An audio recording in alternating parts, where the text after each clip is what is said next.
The world of college sports is obviously very big business. The NCAA brings in billions of dollars every year. Of course, now some student athletes are able to cash in too because of the name, image, and likeness deals that you've heard so much about, the NILs. Open Doors tracks the new industry. That company reports D1 athletes are making more than $500 off endorsement deals. That's on average right now. But of course, some players are making a whole lot more. According to the sports news site The Athletic, a top quarterback recruit in the class of 23 signed a deal that could pay him more than $8 million by the end of his junior year. And we're not talking just football players bringing in big bucks. The data shows women's basketball, women's swimming and diving, and women's volleyball are all among the top 5 sports in which athletes are making the most money from NILs. Here's CNBC's Contessa Brewer. Jamad Finn plays for Emmanuel College in Boston.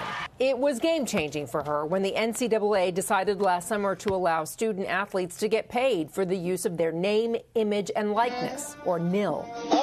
When the rule came out that we can't have deals while playing basketball, that really encouraged me to play my extra year. The Division III basketball star and influencer recently signed a deal with sneaker reseller StockX, helping fund her passion project, basketball camps that promote diversity. StockX says it benefits from exposure to Finn's diverse fans. So she built this incredible following on Instagram, over 500,000 followers of her doing her clinics, her conversations, her camps, her tricks, etc., really providing this audience that she'd grown through her basketball success. Sports apparel giant ADIDAS just announced this week a platform that allows any student athlete at ADIDAS-sponsored schools have the opportunity to make a NIL deal. It really helps us just from a standpoint of being engaged with the Gen Z consumer, not just in wearing our product on the field of play, but also setting them up for future opportunities within their career as they work on life after sport. But there's no national standard. The rules vary by state and organization. We're in murky waters. The Big East commissioner says that's already affecting college recruiting.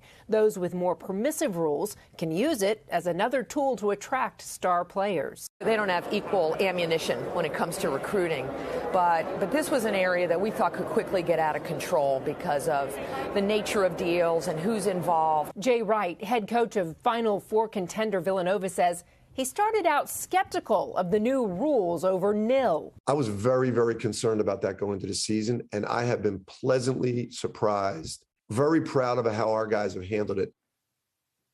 It's not just star athletes at big schools cashing in. Following St. Peter's Cinderella run, Doug Edert signed a deal with Buffalo Wild Wings. And Indiana's Cassidy Tierney, the cheerleader who grabbed that spotlight and, of course, viral fame for helping retrieve that stuck basketball, she just signed a deal with a T-shirt company, Shep. That's fantastic. I loved that moment. You know, usually, especially in pro sports, the guys make so much more money than the women.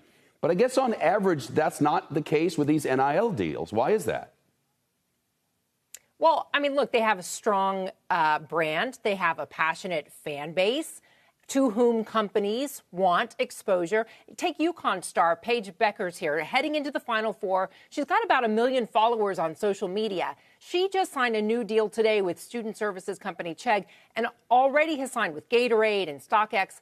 She has been, Shep, incredibly strategic in her deal making, with Forbes estimating right now she's got about $1 million in NIL deals. Wow, from nothing to everything.